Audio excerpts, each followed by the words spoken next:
It was the year 8241, and life on the moon had become humanity's last refuge. Earth was a memory, abandoned, toxic, lost. Civilization had moved to the moon, building shining cities under domes, powered by artificial ecosystems and advanced technologies. It wasn't paradise, but it was home, until the day the moon lost its gravity.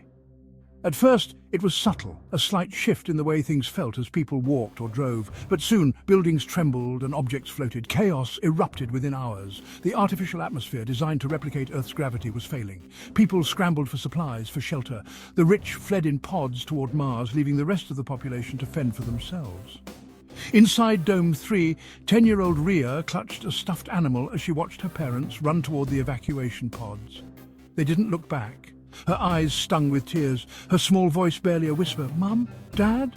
But they were gone, lost in the mass of people pushing, fighting, desperate to escape. She was alone in a world where the only rule was survival. On the other side of the crumbling dome, Abhinav, just 12, had already lost his parents days ago. They had told him they'd find a way, but he knew better. In this world, promises were as fragile as the glass cities they lived in.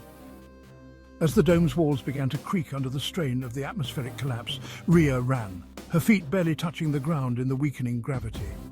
She wasn't sure where she was going, only that she had to move. People were looting stores, tearing apart homes, taking whatever they could carry. It was every person for themselves. She stumbled into a narrow alley where she saw Abhinav, crouched behind a broken wall, his sharp eyes scanning the chaos around him. For a second, neither spoke. Both had seen enough of the world to know that trust was dangerous. But they were just kids, and in a universe falling apart, there was something about seeing another innocent face that still mattered.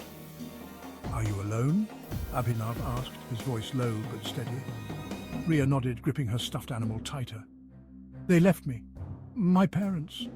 Abhinav glanced toward the street where people were tearing apart stores for food and supplies.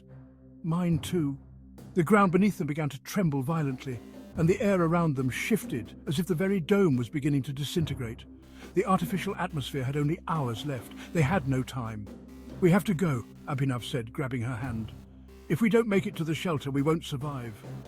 Together they ran through the streets, dodging debris and watching as people turned into monsters, clawing for anything they could take. The atmosphere was growing thinner, and their breathing became labored.